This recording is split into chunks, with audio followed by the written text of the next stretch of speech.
Welcome to another episode of Aussies Taking Over the NBA. We have a G League and European review. Yeah, review of the guys in the Euro League. Just a little look at some of our Aussies playing in Europe, but mainly just the three guys playing in the G League. Plus or minus Jonah Bolden whenever he's in and out of the team. He's obviously injured at the moment. More high profile, I think. Probably our most high profile G League guy. In the fact that he is also playing for the Philly 76ers at the same time as the Bluecoats, the Delaware Bluecoats. I believe they are. Yes. But we'll also go through some of the European guys. I've been looking back at those European hopefuls, a couple of the guys that were at the Summer League, and a couple of other guys who have left the league. Just the one, I think it is Mango Mathiang. But as always, you can find us on Aussies Taking Over the NBA, Aussie NBA Takeover on Twitter, anywhere like YouTube. Just search Aussies Taking Over the NBA. We're doing game wraps. We're doing wrap-ups of the season. We're doing all sorts of content for you, hopefully bringing you some more information on Aussies that are taking over the NBA. But first things first, the G League. The G League. Interesting. We've got a few guys here. We've got one guy who's absolutely killing it in Mitch Creek. Isaac Humphries, for a young guy who was MVP in our Rookie of the Year, in our domestic league last year, played for the Sydney Kings at the Erie Bayhawks. Yeah. Dengadell. Shout out to our Sydney Kings podcast as well. Yes, if you like on the Kings Dime. That is going gangbusters. And we've also got Dengadell, who's at the Raptors 905 and doing quite well. Yeah. Definitely having some great games, some not so great games, but overall playing quite well, I think, for a first-year G Leaguer. Probably the most impressive, I think, from our Summer League hopefuls.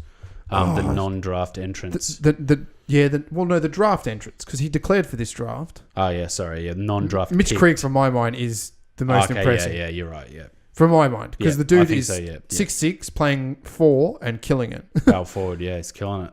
At 6'6". He just plays way above his size, and he's doing really well. So he's averaging so far the first month of the season, 14 points, 3 assists, 7 rebounds, 52% from the field for the Long Island Nets. Yep. They're third in the East and they're 7-3. He's looked really good some of these games, hitting the 3-ball quite well.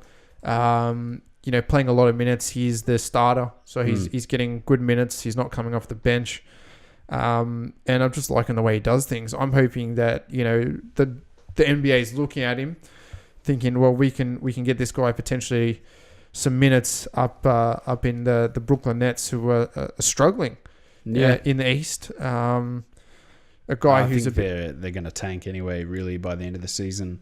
Oh, by the end of the season they'll be tanking, but D'Angelo Russell, Spencer Dinwiddie, and Jared Paris Allen. LeVert got injured, didn't he? Yeah, but he's not out for too long. He only dislocated his ankle. Yeah. So it's not a Hayward style horrid injury. But yeah, I definitely want Mitch Creek to be in that Boomers team. Definitely, come World Cup. Yeah, for sure. He can play a real role at that 3 and 4 spot. Maybe back up to Ingles. He can't really shoot, can he? Oh, he can. He can. He's a serviceable scorer. Gets the rim, rebounds, offensive. I think he's just nuggety. Powerful. Powerful dude, and playing really well. And hopefully, something. He's 26 now. He's not, a horribly spring chicken, but many more years of professional basketball ahead of him. So prime. Yes, we'll say prime. Isaac Humphries, a.k.a. Humfo. So a relative newcomer to international basketball, obviously being at the Sydney Kings last year. He was the Rookie of the Year. So we haven't really done any content on Humfo. We've only done that one episode. We did a turbo pod if you want to go back. It's only 10 minutes if you want to have a bit of a look at what Humfo is about. Very limited acumen thus far. Bit of an out there signing by the Atlanta Hawks, then waived and off to the Erie Bayhawks the same day. But he's had some of an up and down season. 8.4 points per game, 1 assist, 5 rebounds. The Bayhawks are 5-5 and 5th in the East. He had a couple of really good games, like high scoring, 20 points. Shot the 3-ball. Isaac Humphries, shooting a 3-ball, a 3-ball. Good stuff. He's attempting it. He's kind of like that Bane style. He's hitting 1 or 2 a game. Yeah. on a heavy minutes game. Yeah. Stretching the floor, that's good. Most big men these days, I think, are going to go through a phase, and it's best that they go through this phase nice and early to acclimatize themselves to stretching the floor and being able to shoot the three ball. And then if they need to down the stretch of their career, just tuck it back in the pocket and play down low, because it's going to be important. The NBA is the new NBA where everybody shoots basically from every position. If you can't shoot the three ball, you're becoming out fasted. You've got to be essentially the best offensive glassman in the game to be effective. That's why your Hassan Whiteside or DeAndre Jordan are still hanging around, hustle guys. So he's doing quite well. It's good to see him in his second year of professional basketball in the G League. Then we've got Deng Adel, Sudanese-born refugee, 6'7", playing at the 2 spot. 12.5 points a game, 3 assists, 5.5 rebounds. He's playing for the Raptors 905. They're second in the East. They're 9-3. Big part of that. They look good. Really good, yeah. Big part of what they're doing up there. He's playing 30 minutes a game, starting at the 3 spot, getting better defensively from what I've read and some of what I've seen. Obviously, it's hard in Australia to get some of the G League stuff because we don't have the US IP. Yeah. But we do what we can. That's why we wrap up every month. Yep. Now I'm going to leave it to Ben, who is the European man. We've also got Jonah Bolden, who couple of games carved it up in the G League. Yeah. Carved it. Hit 30 points, 15 rebounds. I think he's leading the G League for rebounds when he plays. A good 6'11", 7-footer. Long wingspan, so he's doing well, but he's out injured at the moment with a fracture and will be a couple of weeks out, but he'll be back in the G League. And for all your Philly fans, Zaire Smith is back on court and will be playing for the Delaware Blue Coats as soon as he's healthy and getting back up to it. But European correspondent in Benjamin Black will take you through Europe. Coming to you live from the #The Collective Studios in Australia. So I started doing that podcast. I did a bit of research on some of the Aussies that are in Europe. So over there at the moment in Germany, we've got Ben Madgen, we've got Xavier Cooks, Venky Joyce, who people won't really know or have heard of, and then McDowell White, who is only just sort of coming back from an injury. And then obviously Manga Mathiang, we talked about him getting waived and going to Italy to play for Vanoli Cremona. And then Matur Maker playing in the Swiss League. And Jock Landale as well is playing for Partizan. He turned down NBA contracts. He turned down a few G League contracts, didn't he? Which I thought was quite interesting to maybe change the trajectory of your career in a European sense is a different way to come at playing professional basketball at a high level. Well, maybe it was just kind of the thing was, he's going to get some more money in Europe than in the G League. Or game time and a different experience, I think. European basketball, obviously you see the Doncic as the pinnacle of playing in Europe and being a superstar in Europe and making your journey to the NBA in a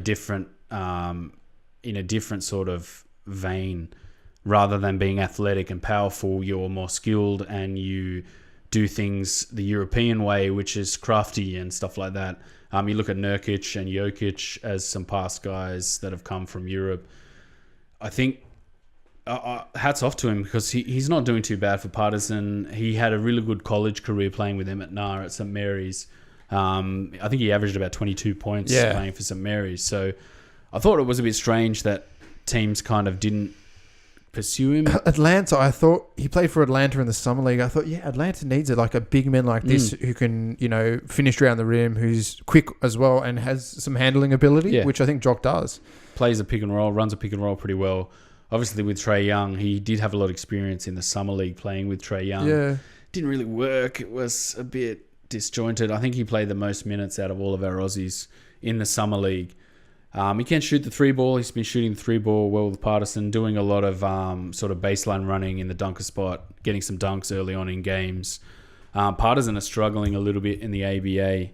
Last time I checked, I think that was third last. And then in the Euro basket, I think or the Euro Cup, so convoluted trying to work out what tournaments are what. It's like European football, where there's relegation and promotion and there's a Euro Cup and a Euro League and a Champions League and the FIBA Euro Cup and the ABA League, and you're like, what the hell? I don't understand how all these competitions fit together. But if obviously I know about football and how well they were at the Champions League and stuff like that, but he's averaging 23.8 minutes per game, and he's shooting 52% from the field. That's Jock Landale. 37% from three, so he's slipping out and knocking down that three ball, 6 boards a game. He's getting a lot of oops to the dunker spot. Like early in games, like I've been watching the highlights, and really early on in games, they go to him early to get a couple of alley-oop plays, which was good. Nearly 1 block a game, which is not too bad. I can honestly see him coming back to the NBA. Yes. Probably play Summer League again next year. A lot of these guys will come back to the Summer League, I think they will. And I'm surprised that Manga Mathiang wasn't picked up as well. Watching his highlights for Greensboro Swarm, he looked really smooth and really good defensively, quite high IQ player. I don't know. Maybe just people, just didn't really feel fit into the Charlotte system. I mean, they've only got Cody Zeller as well. They have basically no big man, which I thought was even more strange that they didn't sort of hang on to him. But he's 4th on the list for rebounds per game in the Italian league, so he's playing for Vanoli Cremona. There's some crazy names in Italy at the moment. Norris Cole, remember, played for Miami Heat. Yeah. I think he won rings with LeBron as well. Nemanja Nedovic, former Warriors big man, and Peyton Aldridge, who was in this draft as well. He's playing over there in Italy. But Manga Mathiang shooting 51% on 19 from 37 looks. Doesn't take threes, but he's just grabbing boards like a madman, basically. Yeah, that's old school DeAndre Jordan style player. And that's 19 from 37 around the rim is not a great they're not great numbers. I think he was better at the Swarm. I think he was averaging 54% for the Swarm from memory. But I can see him in the Aussie team as a Bain style big man body, like a body player. He's a big dude. Yeah, he's a big unit. I think he's 6'10", 260 from memory. And I can see him slipping into this Aussie team as a big body guy. He's kind of the opposite in build of Thonmaker, where Thon's that slender, quicker guy, skinnier, faster, more wiry, can defend at the perimeter. I don't think Manga Mathiang can defend very well at the perimeter. Matur Maker obviously is playing in the Swiss league. It's pretty crazy watching their games. Their courts are like you're down your local rec center, and it's professional basketball. It's really bizarre. And there's like a handball court and a tennis court, and the court's bright green, and you're just like, there's like 8 courts on this court. Like, what the hell is this? Can't tell what the hell's happening. And then when I was showing you, there was that band in the corner of the arena. Like, what the hell? Like a 6-piece orchestra, like tubas and trombones. Only in Switzerland. Yeah, only in Switzerland, man. But he's doing really well. Shooting 50% on 4 looks a game, mostly around the basket, grabbing 3.8 boards. I think he's going to be a lot like Thonmaker, a hustle guy, hunting down shots. He's throwing down some good dunks, which is pretty cool. I think he's probably 2 or 3 years away maybe from maturing. Not 100% sure how old he is. I'll just quickly... I think he's 19. He's had to be because he was in the draft. Yeah, he was in the draft, so he has to be 19. He is 20, so he'll be 21 in January. Okay. On New Year's Day, there you go. But he's going along all right, which is pretty good. So over to Germany, obviously Xavier Cooks was the main guy that we saw in the Summer League that we covered. A little bit tentative in the Summer League. It's kind of translated a little bit over there, playing for Oliver Versborg. Struggling really. He's only playing 17 minutes per game, and he's averaging 5.2 points per game, 42% from the field. He's only taking 2 looks a game. That's just 50% from 3. He's just got to get his volume up. Yeah, because that's efficient scoring, but it's similar to what we saw in Summer League. A bit tentative, maybe lacking that alpha mentality to take the ball and try and do something with it, which is a lot different from when he was at college at Winthrop. He was basically the guy on ball, doing everything that oversized 4 who was handling the ball, the point forward, grabbing 4.2 boards a game. Versborg aren't playing very well. I think they're about second last now. This is probably about a week out of date, this stuff. He's averaging 1.5 turnovers per game. They've got former Sydney Kings Perry, what's his name? Perry Ellis. Perry Ellis, yeah, he's playing for Versborg as well. Okay. So he's their main scorer. Vinky Joyce, obviously, he is a shooting guard. He's a small forward. I don't know why that says shooting guard. He's a small forward center. Hustle guy, playing for Rasta Vector in Germany. I think getting near the playoffs too. It's obviously this info is a little bit out of date, so I'll have to just double check that. We'll make sure we struggling update that. from the free throw line, shooting 8%. Yeah, man, that's hilarious. That's fucking terrible. But he's such a hustle guy, and he's good on the offensive boards. 4.3 rebounds a game. I think it's 2.4 offensive, so not bad. He's a hustle guy. I could kind of see why he's not getting minutes as a main guy for that team, because of he's a high energy guy, a big dunker from college. But yeah, he's one that you wouldn't even know exist. Yeah, didn't play summer league, did he? No, you probably would have never heard. I wouldn't be surprised if he's in summer league next year, playing over there. McDowell White, obviously coming back from injury for Bros Bamberg. He's only made 2 appearances. Sorry, he's played a couple of minutes. He's not done anything. And then Ben Madgen, former Sydney King. Again, shout out to the Sydney Kings podcast that we do on the King's Time. For the Crailsham Merlins, he had an absolute blinder in his first game. I think he had 34 points, shot 8 of 10 from 3. And then after that, I think he did absolutely nothing pretty much. So he's averaging 29.1 minutes per game, 16.9 points per game as their main scorer and their main shooting guard. But they're probably going to get relegated. They're 1 of 7.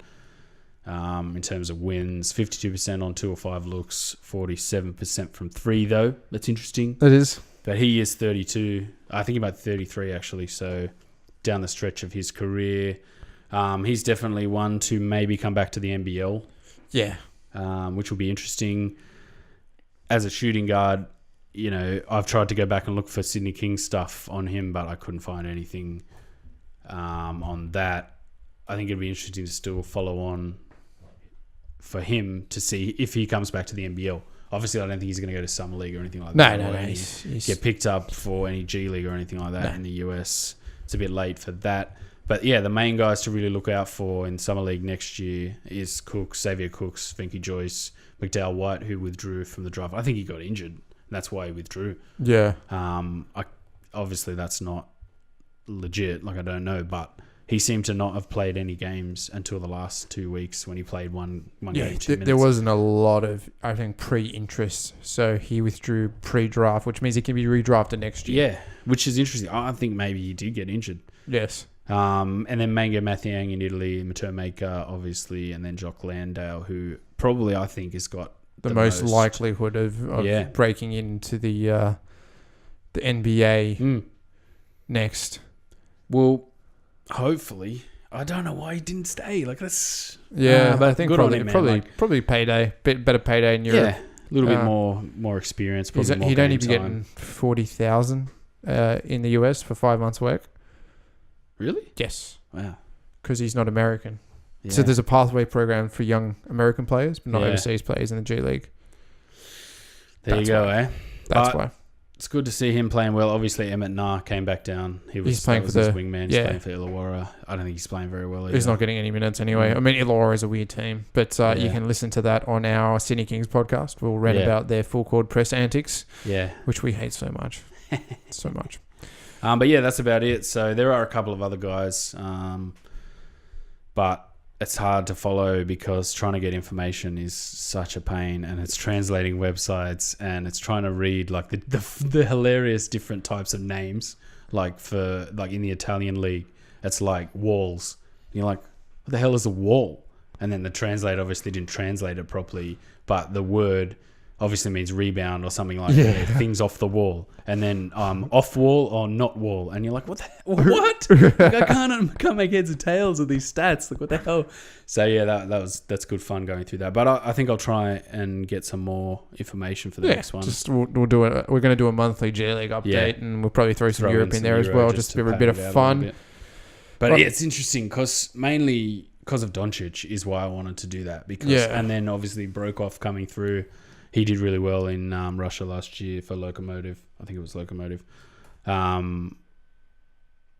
It's interesting. It's just a different environment and different sort of styles. Like watching Doncic, even though he's not athletic, he's still silky and crafty and can do things. And it's just a different type of thing that as the convergence of skill and athleticism starts to come together in the NBA, it's going to meet a point where you're going to have to be sufficiently athletic and sufficiently skilled as a big man to play minutes in the NBA. Yes.